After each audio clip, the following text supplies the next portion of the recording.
Hello everyone, welcome back to pharma galaxy again.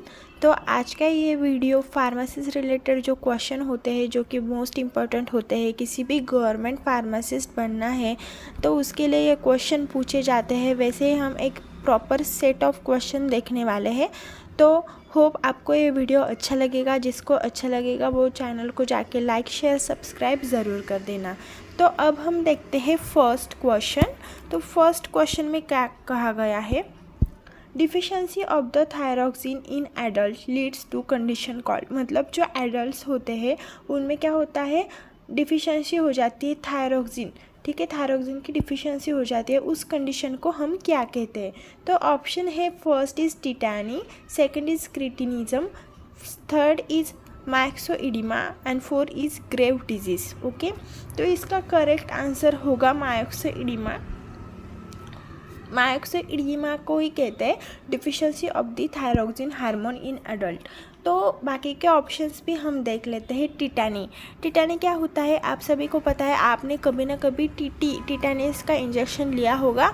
उसमें क्या होता है, सीरियस बैक्टीरियल इन्फेक्शन हो जाता है।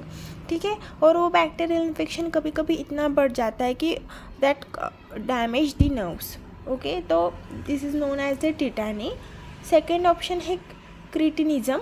तो क्रिटिनिज्म क्या होता है, क्रिटिनिज्म एक हाइपोथायराइडिज्म होता है। ठीक है, कंजेनिटल हाइपोथायराइडिज्म को ही कहते हैं क्रिटिनिज्म।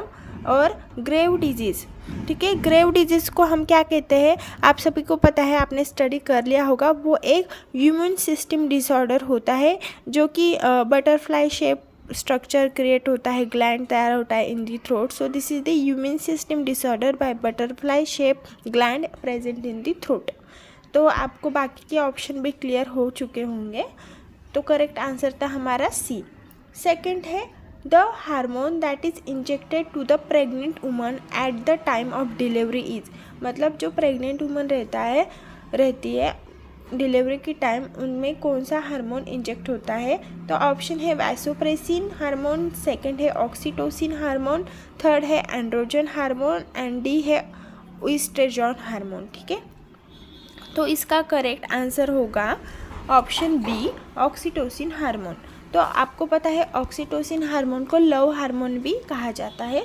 तो वैसोप्रेसिन हार्मोन क्या है, फर्स्ट ऑप्शन क्या है, it's regulate the circadian rhythm. ठीक है, सर्कैडियन रिदम को क्या करता है, रेगुलेट करता है and maintain the body temperature and internal body temperature. तो ये सब काम कौन करता है, वैसोप्रेसिन हार्मोन। थर्ड है एंड्रोजन हार्मोन। तो आपको पता है एंड्रोजन हार्मोन कंट्रीब्यूट करता है growth and reproduction both men and woman को। ठीक है, तो ये एंड्रोजन हार्मोन का काम हुआ। और ओस्ट्रोजन हार्मोन आपको सबको पता ही होगा कि बर्ड में प्रेजेंट रहता है, उसका भी एक वर्क है, वो आप ढूंढ लेना। तो इसका करेक्ट आंसर है ऑक्सीटोसिन हार्मोन। थर्ड है the outer layer of the eye ball is. The outer layer of the eye ball किसको कहा जाता है, first option is the sclera, second is the choroids, third is the retina और four is the conjunctiva. ठीक है, तो third का correct option होगा sclera is the outer layer of the eye ball, option number first. तो बाकी के option देते हैं। क्लोराइड्स का आंसर क्या है, it is the thin layer of the tissue that is part of the middle layer of the wall in the eye. ठीक है, तो एक thin layer of the tissue होता है जो कि middle layer of the eye between the sclera and retina के बीच में प्रेजेंट रहता है। ठीक है, तो थर्ड ऑप्शन है रेटिना। तो रेटिना क्या है, is the inner of nerve tissue at the back of the eye. ठीक है, तो एक नर्व टिश्यू है जो कि आई के बैक में प्रेजेंट रहता है। और स्टर्नम, तो स्टर्नम आई में प्रेजेंट ही नहीं रहता, आप सभी को पता है, it is a T shape like vertical bone which are present in the chest wall. So इसका करेक्ट आंसर है sclera. Option number four, question number 4, the smallest bone in the human present in. तो smallest bone कौन सा present है, malleus, incus, stapes and sternum. तो sternum कहा कि वो चेस्ट में प्रेजेंट है, तो वो बिल्कुल नहीं है। तो करेक्ट आंसर सबको पता है, ह्यूमन एनाटॉमी में हो चुका है। Stapes is the smallest bone are present in the human body. और वो कहाँ पर प्रेजेंट है, ईयर में प्रेजेंट रहता है स्टेपस। ठीक है, इनकस मेलस भी ईयर में प्रेजेंट है, पर सबसे छोटा पूछा है तो answer is the stapes. Next question है question number 5, central nervous system include. तो सेंट्रल नर्वस सिस्टम मतलब CNS, ठीक है, इसमें क्या प्रेजेंट रहता है, CNS में क्या प्रेजेंट रहता है। तो इसका करेक्ट आंसर सबको पता है, CNS में प्रेजेंट रहता है cranial nerves and spinal cord, ठीक है, spinal cord and cranial nerve, मतलब स्पाइनल कॉर्ड तो है ही है पर उसके साथ क्या रहता है, ब्रेन प्रेजेंट रहता है, और वो कहाँ किस में आता है, CNS में। तो आपको कमेंट बॉक्स में बताना है PNS में मतलब पेरिफेरल नर्वस सिस्टम में क्या प्रेजेंट होता है, ठीक है। तो next question is the short sightedness can be corrected by using spectacles with lens, ठीक है। तो इसका करेक्ट आंसर है concave lenses. Short sightedness can be corrected by the spectacles with the concave lenses.